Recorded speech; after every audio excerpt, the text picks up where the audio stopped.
Right, hello. Welcome back to the channel. Another day, another video, and we are back on the Jelly Slider Sierra project.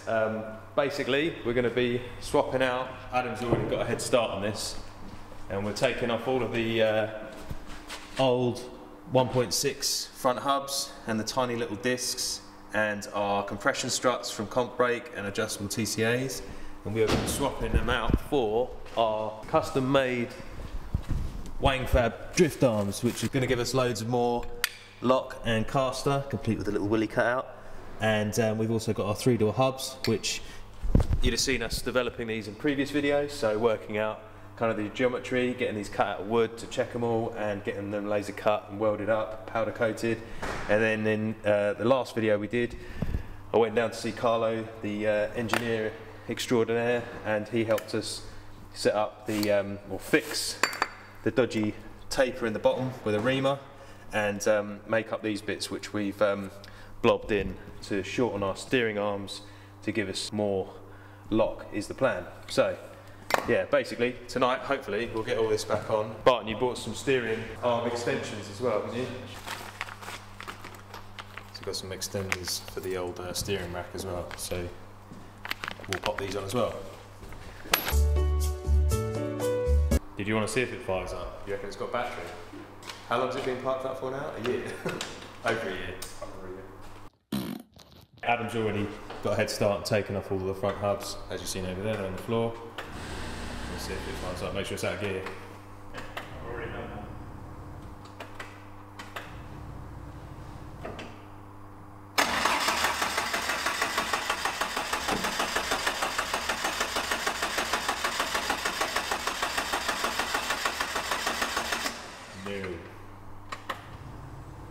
Can't hear any fuel light bubbling up.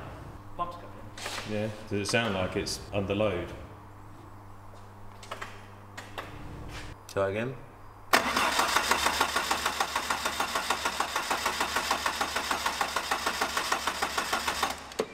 There's a thing that Zach always used to do where I can't remember if it was like full throttle and it kind of resets something.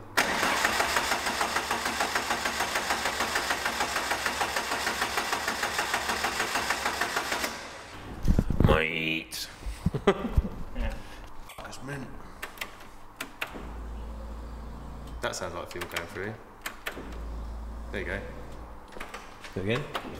Now I can hear it, yeah, squeaking and gurgling. You're getting like full of fuel in the Yeah, with the perished fuel lines from where we've left it for so long. Ready? Yeah, go on then. There you go.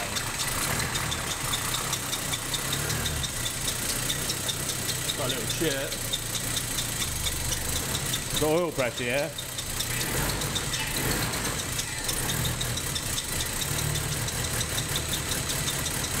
A bit of it. Sorry?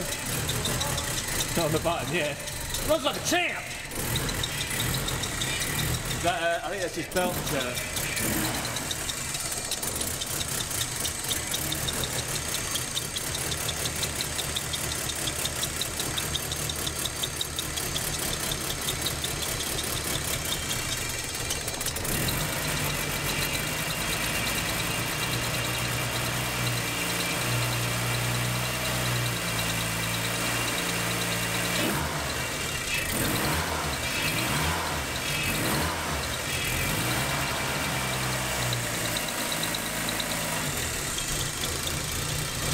Boy.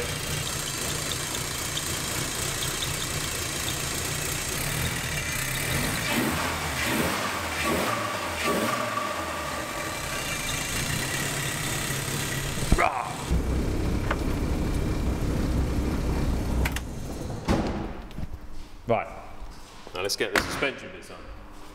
I realised something doesn't fit. We got these off of Vinny, which we were going to use because we thought they were 2-door Cosy front discs. However, these are 2-door Cosy front discs, and they've got a much bigger little front nugget, and this is a lot shallower, so I think I'm going to have to wire brush these up so that we can make use of these. And we've got brand new 3-door Cosy 4-pot calipers. Are these 4-pot? Yeah, they are. Check them out. All the Cosy bits. So these are the 1.6 solid discs, and you can see the size difference compared to the 3-door Cosworth discs. Plus these are twin vented for extra cooling.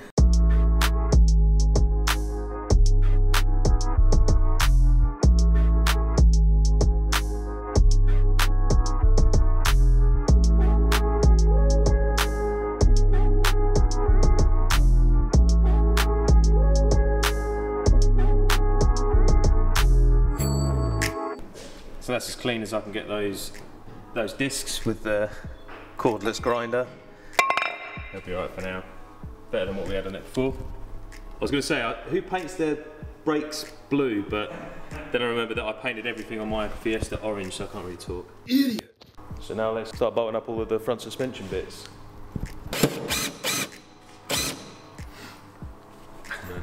You will see in here a couple of little balls of slag that some idiot managed to get in the tapered hole, so I'm just going to have to try and clean them out with a file so that our track rod end goes in there properly.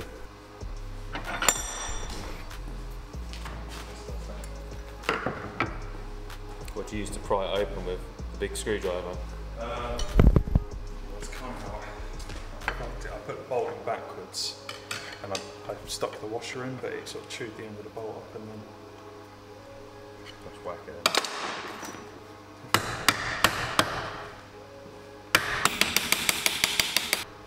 Such a weird design. It's the same as, like, I think Mark III Fiestas are like this, aren't they?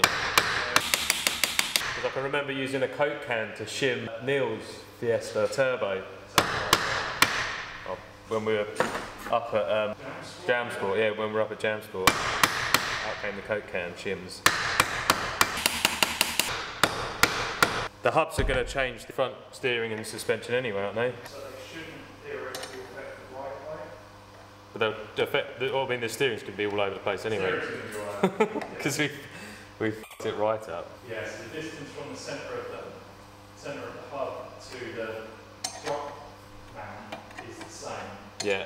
But the distance from the centre of the hub to the ball joint is Way out. Do you reckon the tyres are going to rub on the arches? yeah. Not poking through enough? Yeah. You had one thing you didn't have. A great big bushy beard. It's bushy at the end of the day. I can't believe Buffy Barton. We haven't even painted the hubs up. But I suppose we don't know if they're going to actually not crack. I wire brushed them. You have wire brushed them, to be fair. We're putting scabby discs on, scabby hubs. Smooth. Smooth bearings, grindy bearings. We just want to get it back on the road. Just want to start going sideways again, or attempting to go sideways. Right, do you want one of the arms? Are we ready for installing the arm? Yes.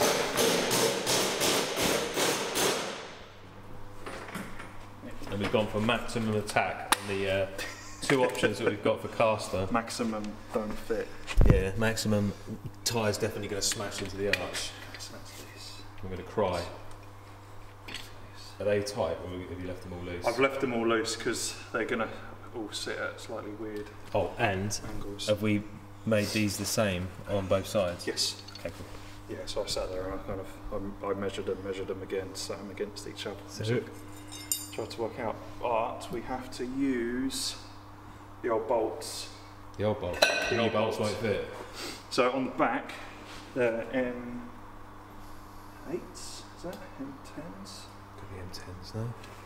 Have they got inserts for the rose joints? Yeah, so that's kind of why the rear one uses a thinner bolt. Because we got new bolts with the rose joints, but they won't fit. But they're all the same. They're all monster ones. Size. Oh, Yeah, brilliant. Good one. And the thickness of them is not necessarily correct. Okay. So that's probably that one. I think. It should have been from the same kit, but obviously we can use that one at the front. So I think we can use that one at the front, but we have to use the thinner ones at the back. Rose joint is the same size, but the thickness of the spacer is different. Thickness of the spacers. Right. Yeah. Well, it's the bolt in the bracket, which can be opened up at a later date.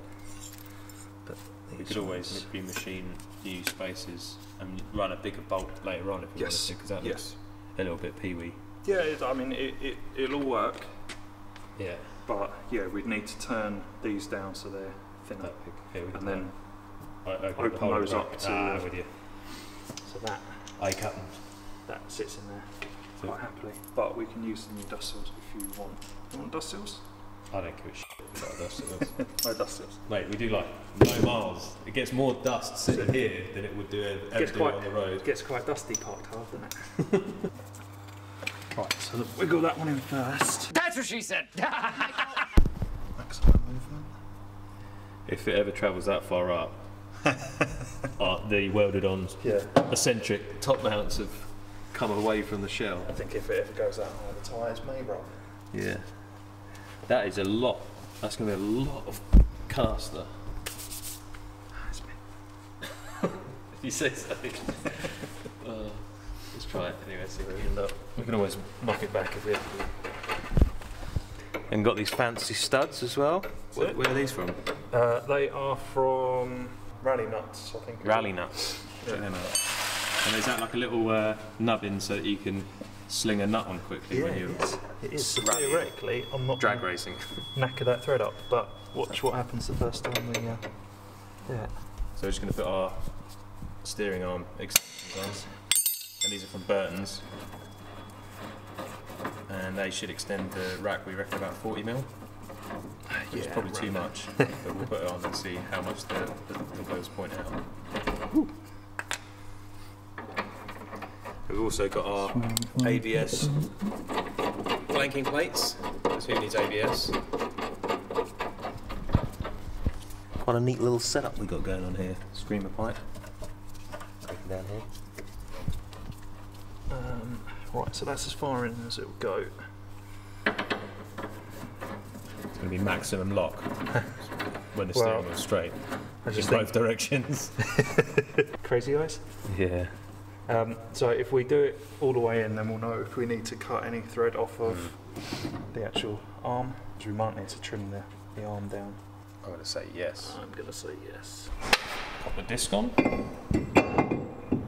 One-handed.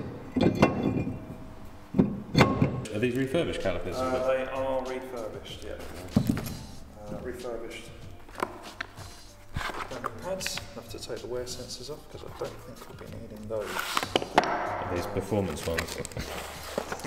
No. To be fair, it stopped pretty well. I don't think they're too bad.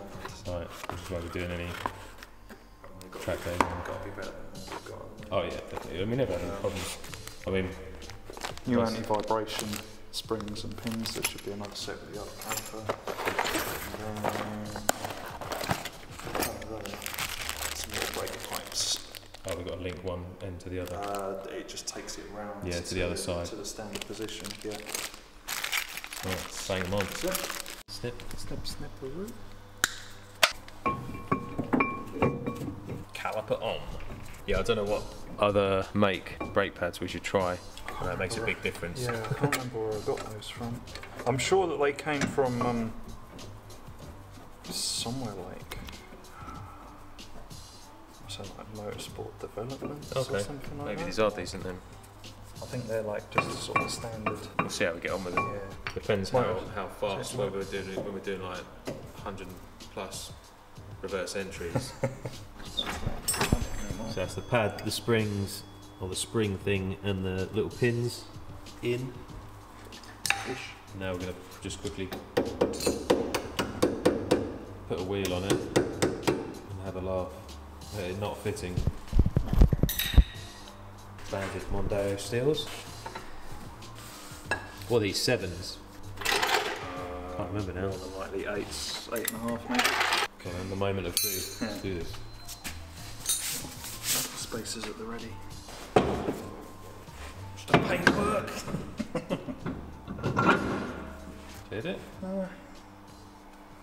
It might need. We were worrying about the offset on the wheel, the back spacing hitting the caliper, but yeah, it's not. it doesn't sound like that's the bearing, isn't it? Probably. I mean, it might just be touching the caliper. It's not hanging out as far as I thought it would. It's definitely out more than it was. So Yeah, it will definitely be out more than it was. there's quite a lot of camber on there. That's the idea. Right. And then by the time that it's actually pulled in, it will Yeah. travelling underneath. What would you do? Nut them up. Where's the steel nuts? Where are the lug nuts? Right, let's go and wang the other side on. Go on then.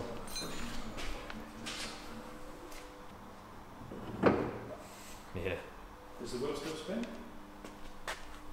Yeah. Obviously, we're nowhere near the arch yet. No. But it's the Mate. Oh, that stopped on something. That'll be the inner chassis row. Go again. That's Hang on, let me have a look. That'll be the inner chassis row. Get the hammer out. Oh, yeah, have a quick look underneath. Thing. Need to watch.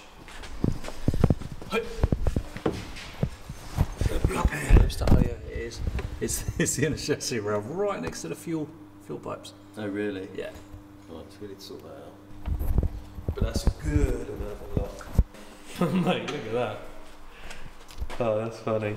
I was worried about the wheel boshing into that. I've played around with it to know that we've got enough clearance, and we've only moved it forward, I think, about 10-15 mil Yeah. from standards. What's the angle on the shock look like? I don't know, so It looks. I've made that mistake before.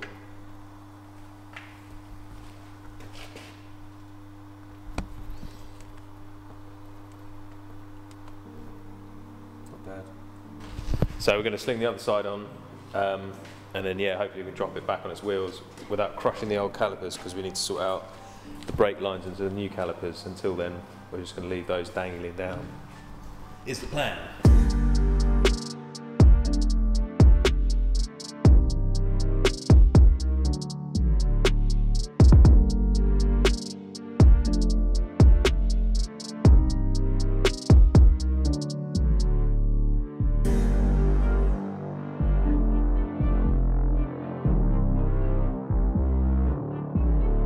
That's theoretically central then. One, third, and then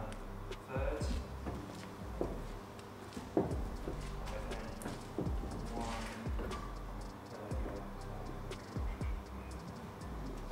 that is steering wheel central. That's towing, and that's towing. Probably not far off. All over the place. Straight to the ground for now, isn't it?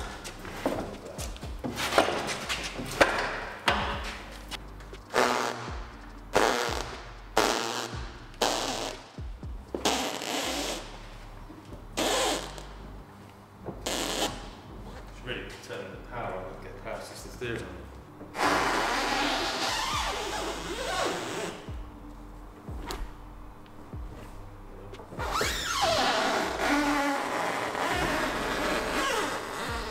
Grand scheme of things though, I think fitment wise, That's not bad. it's not bad. We've got it all on, got everything bolted up, and still got the old calipers just hanging under there, because we need to sort out the brake lines and swap them over. We don't want to make a big leak on the floor. The only observation is when we go to full lock, we're now not getting, we've got about an inch and a bit clearance on both locks. So I think we need to play around with the steering rack now. Barton's had some spaces made up which we can put internally to actually extend. We're going to extend the knuckle inside the steering rack, which should hopefully give us a bit more travel internally in the casing of the steering rack. Is the plan. But we've got ourselves more castor, more track, and obviously the shorter steering arms on the. Oh, you got the spaces here. So they screw between the track rod and the steering rack just to space the track rod out and enable it to travel inside the casing of the steering rack. Just An extra. Yeah, and that's cock. So hopefully that will give us, because now the tyre's actually not. I'll show you. Do you want to spin it? I'll see if I can get the camera under there. Go for it.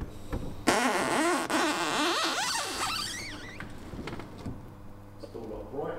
Yeah.